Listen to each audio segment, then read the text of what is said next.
ಇನ್ನು ಚಿಕ್ಕಬಳ್ಳಾಪುರದಲ್ಲೂ ಕೂಡ ಲೋಕಾಯುಕ್ತ ಅಧಿಕಾರಿಗಳು ರೇಡ್ ಮಾಡಿದ್ದಾರೆ. ಹಿರಿಯ ಭೂವಿಜ್ಞಾನಿ ಕೃಷ್ಣವೇಣಿ ಅವರ ಕಚೇರಿ, ಮನೆ, ಅಪಾರ್ಟ್ಮೆಂಟ್ ಇಲ್ಲೆಲ್ಲವೂ ಕೂಡ ಏಕಕಾಲದಲ್ಲಿ ದಾಳಿ ನಡೆಸಿರುವಂತಹ ಅಧಿಕಾರಿಗಳು. ಸಂಬಂಧಿಕರ ಮನೆಗಳ ಮೇಲೂ ಕೂಡ ಇವತ್ತು ಲೋಕಾಯುಕ್ತ ಅಧಿಕಾರಿಗಳ ತಂಡ ದಾಳಿ ನಡೆಸಿದೆ. ಚಿಕ್ಕಬಳ್ಳಾಪುರ ಲೋಕಾಯುಕ್ತ ಎಸ್ಪಿ ಆಗಿರುವಂತಹ ಆಂಟೋನಿ ಜಾನ್ ಅವರ ನೇತೃತ್ವದ ತಂಡ ರೇಡ್ ಮಾಡಿದೆ.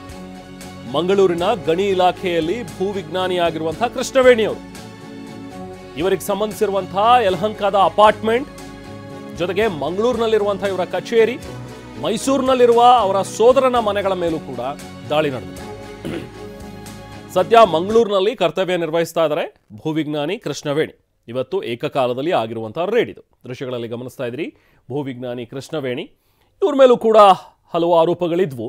ಆದಾಯ ಮೀರಿ ಆಸ್ತಿ ಗಳಿಕೆ ಮಾಡಿದ್ದಾರೆ ಅನ್ನುವಂಥದ್ದಕ್ಕೆ ಸಂಬಂಧಪಟ್ಟಂತೆ ಇವತ್ತು ಖಚಿತ ದೂರಿನ ಮೇರೆಗೆ ಹಾಗೆ ಈ ಮಾಹಿತಿಯನ್ನು ಪಡೆದುಕೊಂಡಿದ್ದಂತಹ ಲೋಕಾಯುಕ್ತ ಅಧಿಕಾರಿಗಳು ಇವತ್ತು ಏಕಾಏಕಿ ರೇಡ್ ಮಾಡಿದ್ದಾರೆ. ಬೆಳ್ಳಂಬೆಳಿಗ್ಗೆ ಅಧಿಕಾರಿಗಳಿಗೆ ಸಿಂಹ ಸ್ವಪ್ನವಾಗಿ ಕಾಡ್ತಾ ಇದ್ದಾರೆ ಲೋಕಾಧಿಕಾರಿಗಳು.